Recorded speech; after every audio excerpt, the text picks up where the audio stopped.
Kementerian Pertahanan Rusia baru-baru ini mengumumkan pertukaran tahanan. Rekamannya ramai beredar di media sosial Telegram pada Kamis 24 November 2022.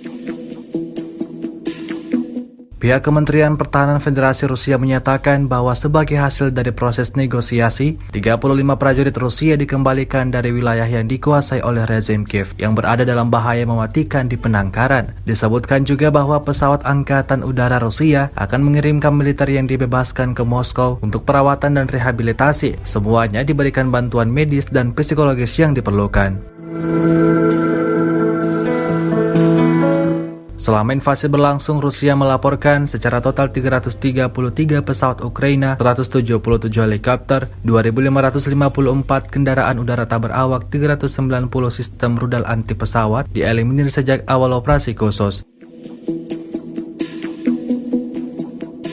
Sementara itu dari kubu Kiev, Kementerian Pertahanan Ukraina melaporkan 410 tentara Rusia dieliminir dalam sehari terakhir. Total 85.410 prajurit Rusia meninggal sejak awal konflik hingga hari ke-274.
Terima kasih sudah nonton.